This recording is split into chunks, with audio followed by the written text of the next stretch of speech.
It's strange how a single notification can shatter 15 years of marriage into a million pieces. I remember staring at Ronald's phone screen, my hands trembling as I read those words over and over. Last night was amazing. Can't wait to see you again. The profile picture showed my niece Camilla's familiar smile. The same smile I'd watched grow from childhood into womanhood. The same smile I'd seen at countless family gatherings, holidays, and Sunday dinners. The restaurant around us continued its gentle hum of clinking glasses and soft conversation, but I felt as though I'd been plunged underwater. Everything became muffled, distant. Just 24 hours earlier, Ronald had forgotten our anniversary, claiming work obligations with colleagues. I'd believed him. Of course I had. Why wouldn't I believe my husband of 15 years? The man who'd promised to love and cherish me until death do us part. Is everything all right, ma'am? A concerned waiter approached our table, noticing my distress. I barely managed to nod, my throat tight with unshed tears. Ronald would return from the restroom any moment, and I needed to decide how to handle this revelation. My niece, my sister's daughter. The betrayal wasn't just of our marriage, it was a violation of our entire family's trust. I could see them now, all those little signs I'd ignored. The late-night texts he'd shielded from my view, the sudden interest in family gatherings he'd previously avoided, the mysterious work meetings that seemed to multiply. How long had this been going on? How many family dinners had I hosted, blissfully unaware of the secrets being exchanged across my own table? When Ronald returned, his cologne, the new one I'd noticed but hadn't questioned, seemed to suffocate me. He sat down with that easy smile I'd once loved, now transformed into something that made my stomach turn. I didn't scream. I didn't cause a scene. Instead, I looked into the eyes of the man I'd shared my life with and asked two simple questions. Why? Where did I go wrong? The color drained from his face as he noticed his phone in my hands. The carefully constructed facade crumbled, and in that moment, I saw him for what he truly was. A coward who couldn't even offer me the dignity of honesty. Ramona, he started, but I held up my hand. I didn't want excuses. I didn't want apologies. I wanted my dignity. I want you out of the house by tomorrow, I said, my voice steady despite the earthquake happening inside me. It's in my name anyway. You can stay with her if she'll have you. The drive home was a blur. Ronald attempted to speak several times, but I'd turned the radio up, drowning out his words with whatever pop song was playing. I didn't want to hear his justifications or his excuses. The time for talking had passed the moment he decided to betray not just me, but our entire family. That night, as I lay in my bed, I thought about the journey ahead. The house felt enormous and empty, yet somehow less suffocating than it had been with the weight of unspoken secrets. Tomorrow, I would need to face my sister, my family, our shared friends. Tomorrow, I would need to begin rebuilding my life from the ashes of what I thought was a happy marriage. But tonight, I allowed myself to grieve. Not just for the loss of my marriage, but for the loss of trust in someone I'd given my heart to completely. As tears soaked my pillow, I remembered the words my grandmother had told me years ago. Sometimes God removes people from your life as a sign of His protection. I hadn't understood then. I was beginning to understand now. Little did I know, this ending would become the beginning of a journey I never expected to take, one that would lead me to rediscover not just my faith, but myself. The first week after Ronald left was a blur of sleepless nights and unanswered calls. My phone buzzed constantly with messages from well-meaning friends and family, but I couldn't bring myself to respond. How do you tell people that your husband of 15 years had been having an affair with your niece? The words felt bitter in my mouth, like swallowing broken glass. My sister Julia called 17 times before I finally answered. Her voice cracked as she spoke. Ramona, I don't know what to say. I'm so ashamed. I had no idea Camilla could... She broke down, and I found myself in the bizarre position of comforting her, even as my own world lay in pieces around me. It's not your fault, I heard myself saying, though part of me wanted to scream at her, demand to know how she hadn't noticed, how none of us had noticed. But the truth was, I hadn't noticed either. We had all been blind. The house felt different now. Spaces that had once been filled with memories of shared laughter and love now echoed with emptiness. I walked through each room, noticing the gaps where Ronald's things had been, the missing photos from the walls, the empty side of the closet, the vacant spot where his favorite armchair had sat. Each absence was both a wound and a relief. One morning, about 2 weeks after everything fell apart, I found myself standing in front of St. Michael's Church. I hadn't been inside for years. Ronald had always complained about attending services, claiming Sunday was his only day to relax. Now, looking at the familiar stone steps and stained glass windows, I felt something stir inside me, a memory of peace I'd forgotten I needed. The wooden doors creaked as I pushed them open, and the scent of incense and old wood enveloped me like a familiar embrace. The church was empty except for an elderly woman praying in the front pew and Father James, who was arranging flowers at the altar. He looked up as I entered, and his face softened with recognition. "Ramona," he said warmly, as though I hadn't been absent for over a decade. "Welcome home." I burst into tears right there in the middle of the aisle. Father James didn't rush to comfort me or offer platitudes. He simply sat in the pew beside me and waited as years of suppressed emotions poured out. When the tears finally subsided, he handed me a tissue and said something that would stay with me forever. "Sometimes, Ramona, what feels like an ending is actually God's way of giving us a new beginning." That morning marked a turning point. As I sat in the familiar pew, sunlight streaming through the stained glass windows and casting rainbow patterns on the floor, I felt something shift inside me. The pain didn't disappear. It was still there, raw and throbbing. But alongside it, I felt something else. Possibility. I started attending morning services regularly. The rhythm of the prayers, the quiet moments of reflection, the sense of community. It all helped anchor me during those turbulent first weeks. Some of the older church members remembered me from before, and their quiet acceptance, free from judgment or pity, became a balm for my wounded spirit. Camilla tried to contact me once during this time. A text message that read, "Aunt Ramona, please let me explain." I stared at those words for what felt like hours before deleting them. What explanation could possibly justify betraying not just me, but our entire family's trust? Some wounds run too deep for explanations. Julia was different. My sister's shame and guilt were palpable in every interaction, though I never asked for either. Our relationship, once so close we could finish each other's sentences, became fragile and uncertain. She would call, her voice small and hesitant, to check on me or share news about our parents, carefully avoiding any mention of Camilla or Ronald. One evening, as I sat in my kitchen, I had started thinking of it as my kitchen now, not ours, looking through old photo albums, I came across a picture from my college days. It showed me standing proudly in front of the university library, dreams of becoming a teacher shining in my eyes, dreams I'd set aside when Ronald suggested I focus on building our home instead. That night, I opened my laptop and Googled university adult education programs. As I scrolled through the options, something that had been dormant inside me for years began to stir. Hope, maybe, or determination. I wasn't sure which, but for the first time since that devastating anniversary dinner, I felt a spark of excitement about the future. The house still felt too big some nights. The silence still echoed with questions I'd never get answers to. But slowly, day by day, I was beginning to fill those spaces with something new, something that was entirely mine. Just as I was starting to find my footing, however, life threw another curveball. A wedding invitation arrived in the mail, Ronald and Camilla's names engraved in elegant script. As I stared at the cream-colored paper, I realized this wasn't just about surviving betrayal anymore. This was about choosing who I wanted to be in the face of it. The wedding invitation sat on my kitchen counter for 3 days.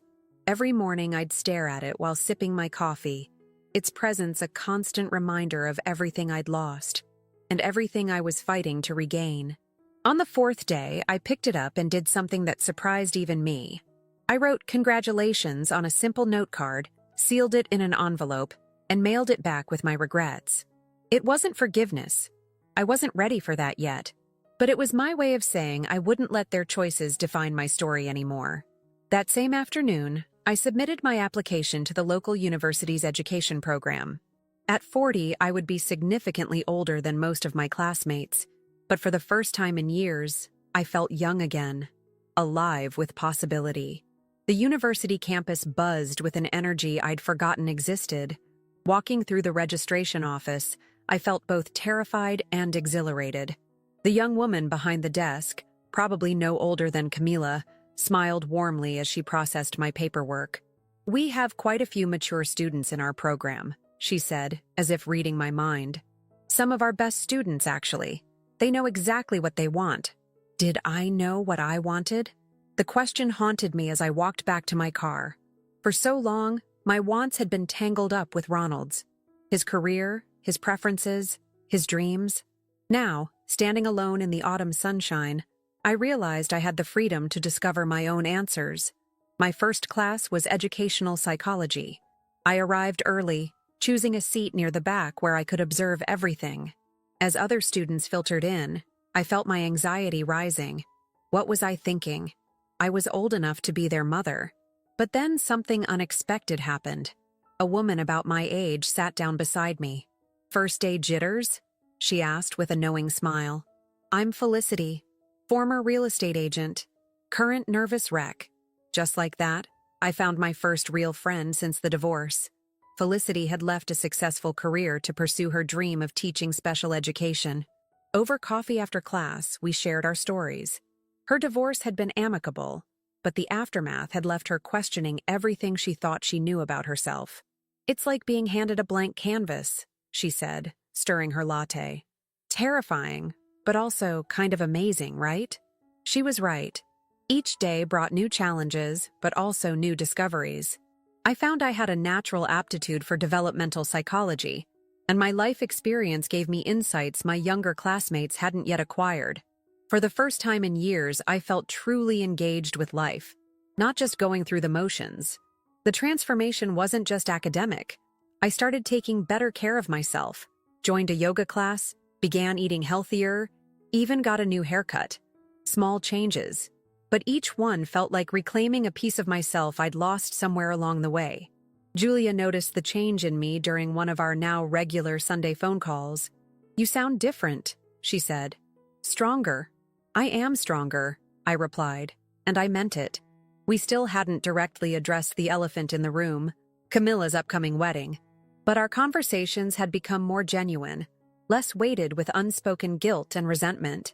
One evening, after a particularly challenging study session, I found myself driving past our old favorite restaurant, the one where I'd discovered Ronald's betrayal. Without thinking, I pulled into the parking lot. The host recognized me, his face registering concern, but I assured him I was fine. I requested a table for one, ordered my favorite meal, and opened my textbook. As I sat there, surrounded by couples and families enjoying their dinners, I realized something profound. I wasn't just surviving anymore. I was living. The pain hadn't disappeared. I doubted it ever would completely, but it had transformed into something else. Something that felt remarkably like wisdom. My phone buzzed with a text from Felicity. "Study group tomorrow? I'll bring coffee and sympathy for our statistics homework." I smiled, typing back a quick yes. Then I noticed another message from Camilla. "I miss you, Aunt Ramona. I know I don't deserve your forgiveness, but I need you to know how sorry I am." My hands trembled slightly as I read her words. The old pain flared, but it didn't overwhelm me anymore. I set the phone down without responding. But for the first time, I felt something shift in my heart. Not forgiveness, not yet, but perhaps the beginning of acceptance. That night, as I worked on my assignment at my kitchen table, I caught my reflection in the window. The woman looking back at me wasn't the same one who'd sat in this same spot months ago, shattered by betrayal. She was stronger, wiser, and most surprisingly of all, happier. But life has a way of testing our strength just when we think we've found our footing. As I was preparing for my midterm exams, I received news that would force me to confront everything I thought I'd put behind me. Ronald had been in an accident. The call came from Julia at 2 a.m. I was still awake, studying for my child development midterm when my phone lit up with her name. My sister never called this late, and my heart immediately jumped to my throat. Ramona? Her voice was shaky. Ronald's been in a car accident. It's pretty bad. The world seemed to tilt on its axis. Despite everything that had happened, despite all the pain and betrayal, my first instinct was still concern. 15 years of loving someone doesn't just vanish, no matter how much you might want it to. Camilla's at the hospital, Julia continued hesitantly. She asked if you would come. I sat in silence, my textbook still open to a chapter about emotional development in adolescence. The irony wasn't lost on me. Why me? I finally asked. Because you're the strongest person we know, Julia replied simply. And right now, we all need some of that strength. The hospital corridors were eerily quiet at that hour. My footsteps echoed against the linoleum floors as I followed the signs to the ICU waiting room. I saw Camilla first, hunched in an uncomfortable plastic chair, looking younger and more vulnerable than I'd seen her in years. When she looked up and saw me, her face crumpled. "Aunt Ramona," she whispered. And suddenly she was that little girl again, the one who used to run to me with scraped knees and broken toys, believing I could fix anything. I didn't hug her. I couldn't. But I sat down beside her and asked about Ronald's condition. Multiple fractures, internal bleeding, surgery underway. He'd been driving home from work, actual work this time, apparently, when another car ran a red light. "I ended things with him last week," Camilla said quietly, staring at her hands. "I couldn't. I finally saw what we'd done to you, what I'd done to my own family. He didn't take it well." I absorbed this information without comment. Part of me wanted to feel vindicated, but all I felt was tired. Tired of the pain, tired of the drama, tired of being caught in this web of hurt and betrayal. Felicity arrived an hour later, armed with coffee and her quiet, steady presence. She'd become my rock over the past months, and seeing her there, supporting me through this bizarre situation, made me realize how far I'd come from that broken woman in the restaurant. As the night wore on, I found myself thinking about the paper I was writing for my psychology of trauma class. We'd been discussing resilience, the human capacity to withstand and recover from life's hardest blows.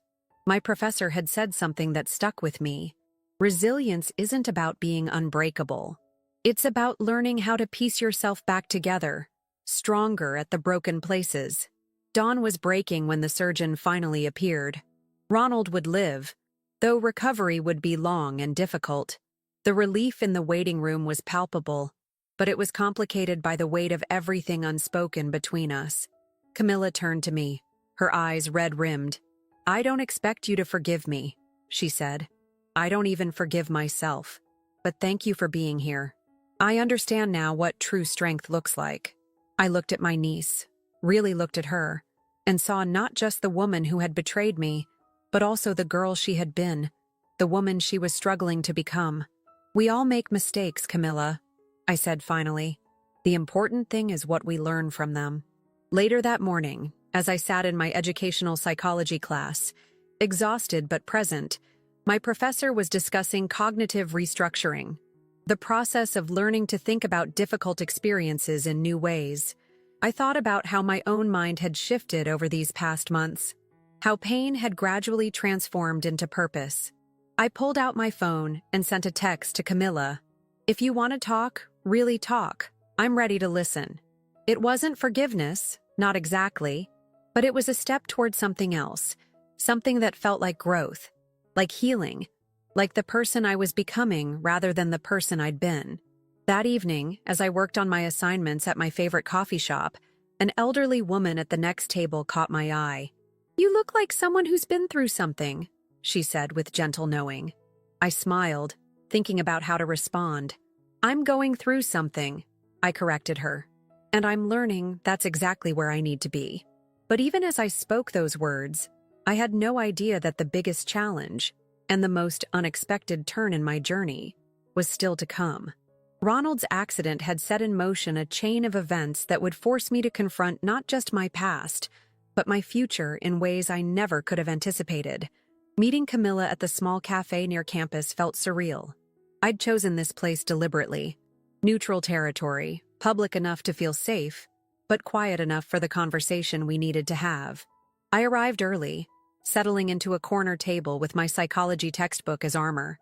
Camilla looked different than she had in the hospital. Her usual confident demeanor was replaced by something more subdued, more authentic. She sat down across from me, her hands wrapped around her coffee cup like she was holding on for dear life. "I've started therapy," she said without preamble. "I needed to understand why I did what I did, why I was willing to hurt someone I love for what? A fantasy that wasn't even real?"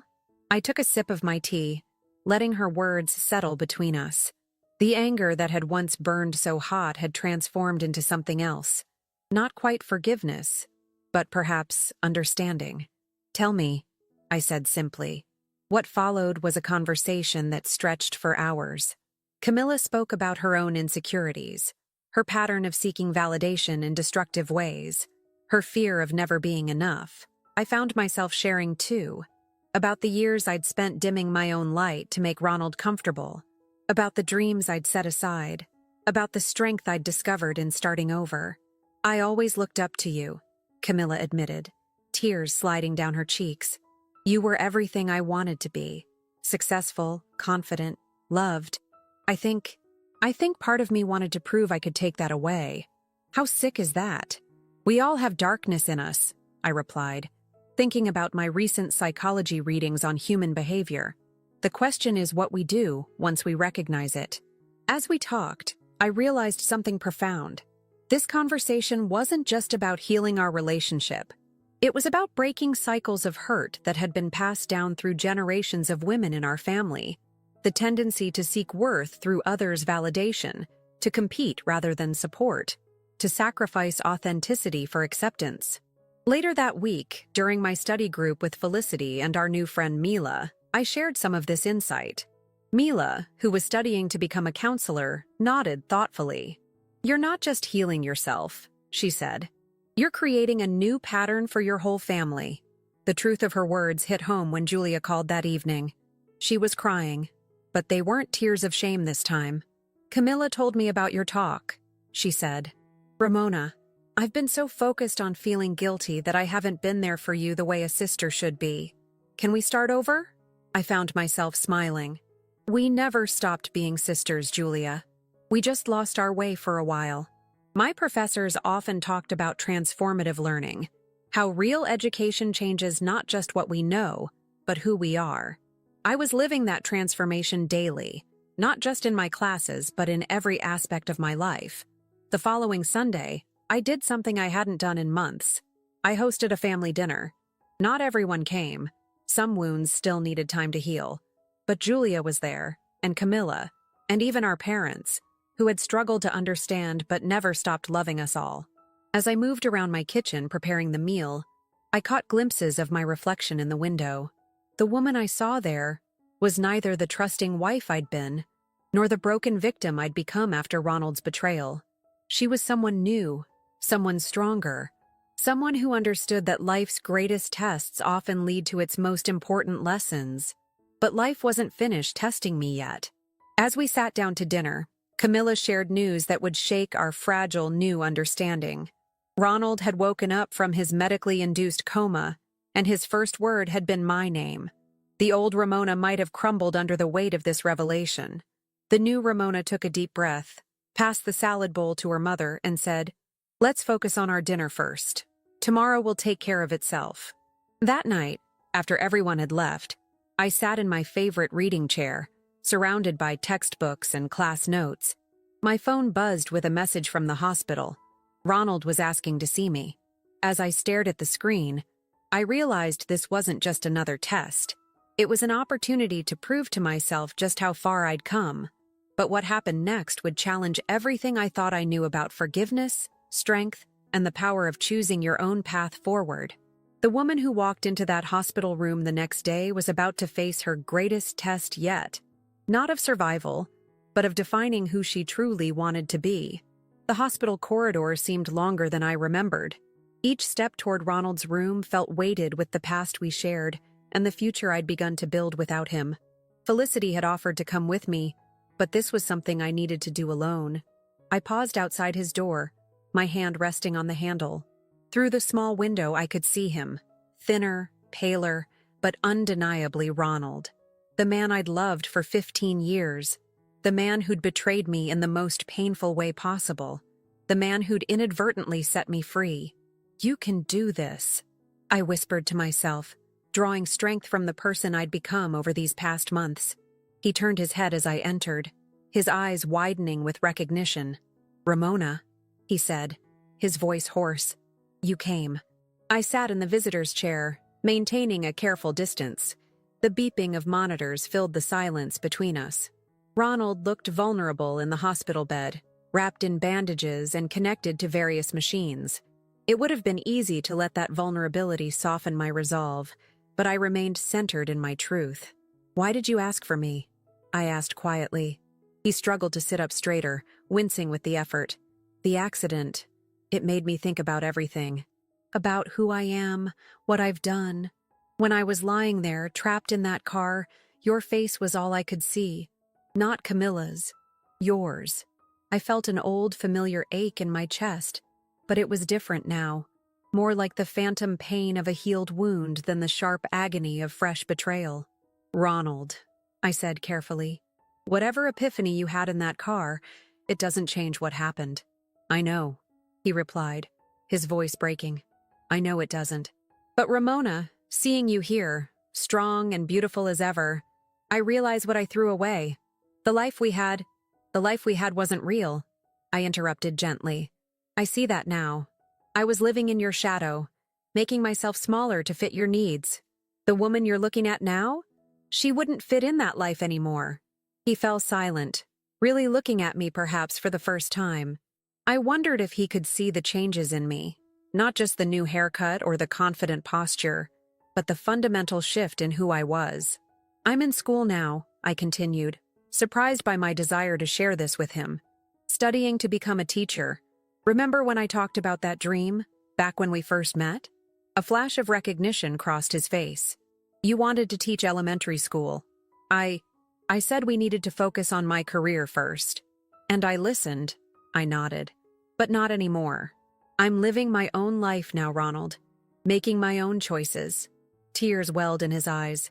"I'm so sorry, Ramona. For everything. For not seeing you. Really seeing you. For what I did with Camilla. I know you are," I said softly. "And I forgive you." The words surprised us both. I hadn't planned to say them, hadn't even known I was ready. But as they left my mouth, I knew they were true. "Not for your sake," I continued, "but for mine. Carrying that anger and hurt, it was holding me back. I'm letting it go. But forgiveness doesn't mean forgetting, and it doesn't mean going backward." "What does it mean?" he asked, his voice small. I thought about my psychology of healing course, about the discussions we'd had on forgiveness and growth. "It means I'm grateful for the lessons, even if I hate how I had to learn them. It means I wish you well, but my life is my own now." As if on cue, my phone buzzed. A reminder about my evening study group. I stood, adjusting my bag on my shoulder. "I have to go. I have finals coming up." "Ramona," he called as I reached the door. "You deserve everything you're building for yourself. I'm sorry I ever made you think otherwise." Walking out of that hospital room, I felt lighter somehow. Not because of anything Ronald had said or done, but because I finally understood that his opinion, his approval or disapproval, no longer held power over me. In my car, I checked my phone to find messages from Felicity and Mila about our study session, from Julia asking how it went, and from Camilla sharing a quote from her therapy session. Each message represented a thread in the new tapestry of my life. Relationships built on mutual respect and understanding rather than dependency and obligation. But as I drove toward campus, I couldn't shake the feeling that this closure with Ronald wasn't really an ending at all. It was setting the stage for something else, something that would test my newfound strength in ways I never expected. Sometimes the hardest battles aren't fought against others, but against the echoes of who we used to be. The weeks following my visit to Ronald's hospital room brought unexpected challenges. Word spread quickly through our social circle that I'd forgiven him, and suddenly everyone had an opinion about what that should mean. Old friends called with well-meaning but misguided advice about giving love another chance. Even my mother hinted that forgiveness might lead to reconciliation. They didn't understand that my forgiveness wasn't about Ronald at all. It was about me choosing to release the weight of anger and betrayal I'd been carrying. During one of our study breaks, I tried to explain this to Felicity. "It's like they think forgiveness is the same as forgetting," I said, pushing away my educational psychology textbook in frustration. Felicity, who'd become more than just a study partner over these months, nodded thoughtfully. "People love a redemption story," she replied. "They want the neat, happy ending. But real life isn't that simple, is it?" She was right. Real life was messy and complicated, full of unexpected turns and difficult choices. Like the email sitting in my inbox from a prestigious teaching program in Boston, offering me an internship for the following semester. It was an amazing opportunity, one that would jumpstart my new career. It was also 3 states away from everything and everyone I knew. That evening, as I sat in my regular pew at St. Michael's, I found myself thinking about choices and consequences. Father James found me there, lost in thought. "You seem troubled," he observed, sitting beside me. I showed him the email on my phone. "It's everything I've been working toward," I explained. "But taking it means leaving behind the support system I've built here. My family, the church, my friends, just when we're finally healing." He smiled gently. "Sometimes, Ramona, the greatest act of faith is believing that the bonds we've built are strong enough to stretch without breaking." His words stayed with me as I drove home, where I found Camilla waiting on my doorstep. My first instinct was still to brace myself for pain, but her expression was open, vulnerable. "I heard about the internship from Aunt Julia," she said as I unlocked the door. "I also heard you're thinking of turning it down because of us." Inside, over cups of tea, Camilla spoke with a maturity that surprised me. "You can't put your dreams on hold for us anymore, Aunt Ramona. That's what the old you would have done. The you that existed before I helped break everything apart." I studied my niece's face, seeing echoes of the little girl she'd been, and glimpses of the woman she was becoming. "We're all learning and growing, aren't we?" She reached across the table and squeezed my hand. "That's why you have to take this opportunity. Show us all how to be brave enough to chase our dreams." That night, I couldn't sleep. I found myself going through old photos on my phone, stopping at one taken recently at our Sunday family dinner. There we all were. Julia, Camilla, our parents, even Felicity, who'd become honorary family. All of us smiling, healing, moving forward. The image blurred as tears filled my eyes, but they weren't tears of sadness. The next morning, I walked into my child development class with a new sense of purpose. During our discussion about resilience in children, my professor said something that resonated deeply. Resilience isn't just about bouncing back from adversity. It's about bouncing forward, using challenges as springboards for growth. During lunch, I met with Felicity and Mila in our usual spot in the campus cafe. Before I could speak, Felicity slid an envelope across the table. "Open it," she urged with a smile. Inside was a printout of an email. She'd been accepted to a teaching position in a town just outside Boston. "I applied after you told me about your internship," she explained. "I figured if you were brave enough to make the leap, maybe I could be too." Mila raised her coffee cup in a toast. "To new adventures." That evening, I sat down at my computer and began typing my acceptance email to the internship program. As I wrote, I felt a profound sense of rightness settle over me. This wasn't running away from my past. It was running toward my future. But just as I was about to hit send, my phone rang. It was Julia, and her voice held a note of panic I hadn't heard since the night of Ronald's accident. "Ramona, you need to come over right now. There's something you need to see." As I grabbed my keys and headed for the door, I couldn't help but wonder if the universe had one more test in store for me before I could truly begin my new chapter. The drive to Julia's house felt endless. My sister's voice had carried that edge of urgency that made my stomach knot, but she'd refused to explain over the phone. The streetlights cast long shadows as I pulled into her driveway, where Camilla's car was already parked. Inside, I found them both in Julia's kitchen.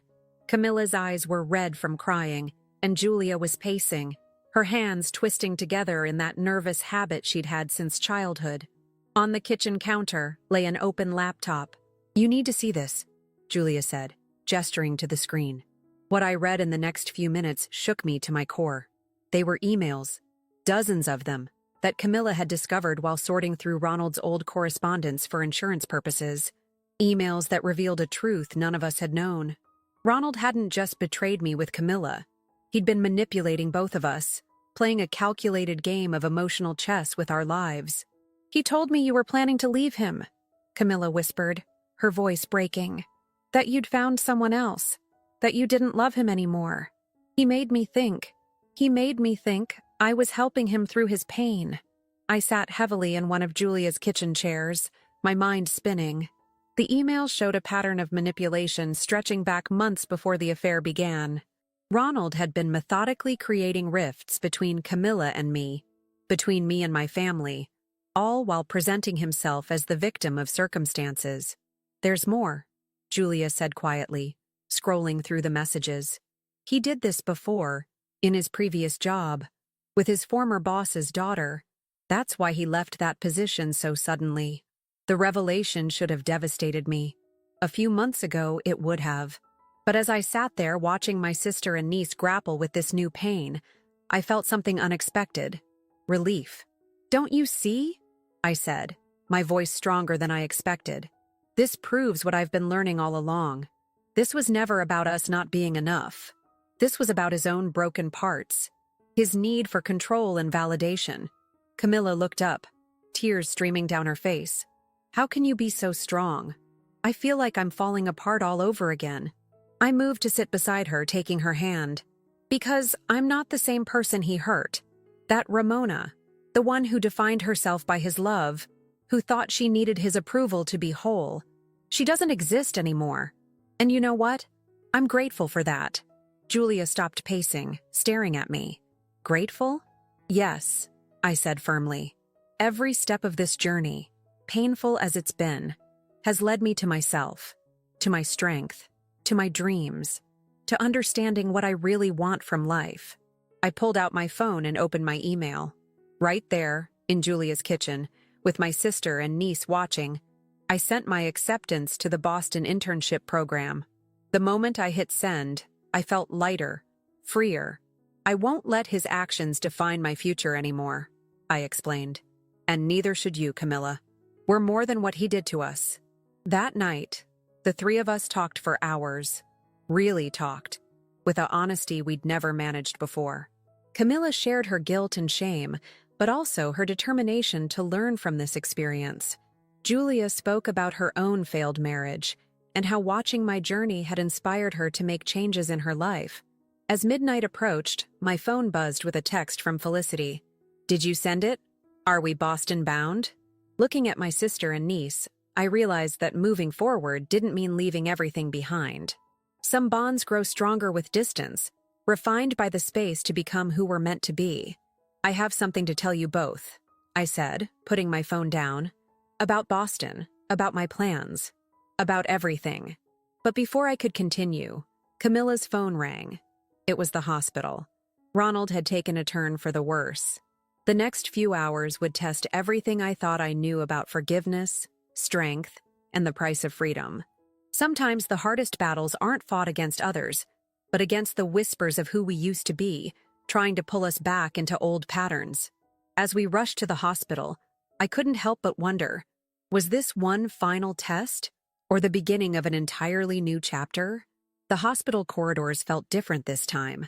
As I walked beside Julia and Camilla, our footsteps echoing in the late-night quiet, I realized how much had changed since that first devastating night when Ronald's accident brought us all here. We found Ronald's doctor waiting for us outside the ICU. Complications had arisen, internal bleeding they hadn't caught earlier. He needed surgery, and he was asking for me again. Just me. "You don't have to go in," Camilla whispered, squeezing my hand. But I did. Not for Ronald, but for myself. To close this chapter properly, on my own terms. He looked small in the hospital bed, gray-faced and scared, When he saw me, tears filled his eyes. "Ramona," he breathed, "I need to tell you something before—" "I know about the emails, Ronald," I said quietly. "About everything." He closed his eyes, a tear sliding down his cheek. "I'm sorry. I know that's not enough, but I'm sorry. I've spent my whole life manipulating people, trying to control everything and everyone around me. And now, facing this," he gestured weakly at the machines surrounding him, "I realize what a waste it all was." I sat in the chair beside his bed, feeling an odd sense of peace. "You know what's strange? I'm actually grateful." His eyes opened, confusion evident in them.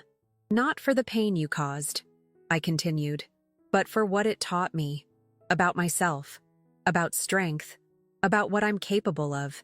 I wouldn't be who I am now if you hadn't broken everything I thought I knew about love and trust." "Who are you now?" he asked softly. I smiled, thinking about my acceptance email to Boston, about Felicity's friendship, about my renewed relationships with Julia and Camilla, about my studies and my dreams. "I'm the woman I was always meant to be, the one who doesn't need anyone else's validation to know her worth." The monitors began beeping more urgently, and a nurse hurried in. As they prepared to take Ronald to surgery, he caught my hand. "Ramona, I hope you find everything you deserve in life." "I already have, Ronald. I found myself." In the waiting room, I held Camilla as she cried, both for the man she thought she'd loved and for the innocence she'd lost in discovering his true nature. Julia brought us terrible hospital coffee, and we sat together, a family healing not just from Ronald's betrayal, but from generations of teaching women to seek their value in men's approval. Hours later, the doctor returned. Ronald had survived the surgery, but he had a long recovery ahead. As the news settled over us, I felt the last weight lift from my shoulders. His survival or death wouldn't define my